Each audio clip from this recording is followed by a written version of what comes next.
Cameraman দেখো দেখো দেখো দেখো একটা জিনিস দেখো তো, এইভাবে হাত কামে অল টাইম, এইভাবে হাত কামতেছে। কি হচ্ছে?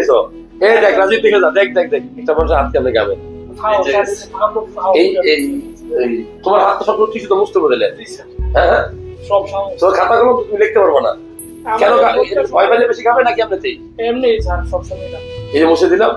আর যারা ভিডিওটা দেখলেন, দেখেন মানুষের সুখ শান্তি রোগ সবকিছু আল্লাহর ইচ্ছায় হয়, ঠিক আছে? হায়াত মৌত বউ সবকিছুই আল্লাহর ইচ্ছায় হয়। দেখেন কি পরিমাণ এই হাতটা ঘামতে মুছে দিলাম। তো তুমি হরমোন টেস্ট করছো কখনো? কোন ওষুধ ব্যবহার করছো এটার জন্য? তবে কি ভয় পেলে বেশি হয় নাকি নার্ভাসনেস এমনিতেই? যদি আপনার এরকম হাত পা ঘামে, আমি বলবো যে আপনি কিছু হরমোন টেস্ট করে দেখবেন। অনেক সময় হরমোনের অ্যাবনরমালিটি কারণে এগুলো হতে পারে, ভয় থেকে হতে পারে। এটা জন্মগত পাওয়া হয় না, কিন্তু একটা ফ্যামিলি সবার কিন্তু হয় না। আপনার ফ্যামিলি কারো আছে? আর নাই? নাই। যাই হোক, এরকম হঠাৎ করে হাত ঘামলে, একটু বেশি ঘামলে ডাক্তারের পরামর্শ নেবেন, চিকিৎসায় ভালো হয়। আমি যখন ওষুধ দিব, ঠিক আছে? ভিজে গেছি ঘামে।